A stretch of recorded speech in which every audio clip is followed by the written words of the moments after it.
Okay, what we're going to attempt to show here is just a little bit of the effectiveness or lack thereof of the new A-TACS FG camo.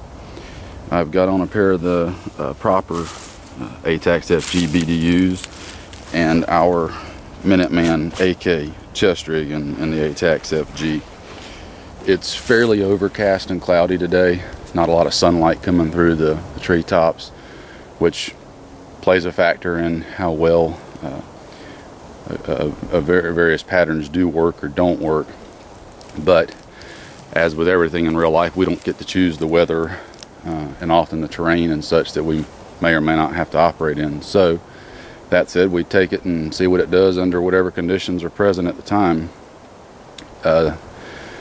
Obviously, as with everything, noise and movement are going to be the two biggest things that give you away. Camouflage is a fairly secondary issue to those, but it is still an important one nonetheless. So hopefully the wind's blowing pretty good today. Hopefully that won't mess up the audio on the camera too bad, but we'll see what happens. I'm just going to do some real short movement around and about through the brush and do some security halts, that sort of thing, just to let you get an idea of how it works when you're still, how it works when you're moving, etc., etc.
obviously, as you can tell from that first part, there's pretty much no way to quietly move through this kind of terrain down here when you really start getting into the thick of the woods. It's a extraordinarily noisy environment, even for animals. Obviously they can be significantly quieter than we can as a human, but it's still a noisy environment. Just really hard to work effectively in. So keep that in mind. Again, we're basically looking at the effectiveness of the pattern, not my skills at being an Indian. I'm gonna do one more here real quick, just in a little quieter environment, not as much underbrush, but a quieter environment, and we'll see how that pans out.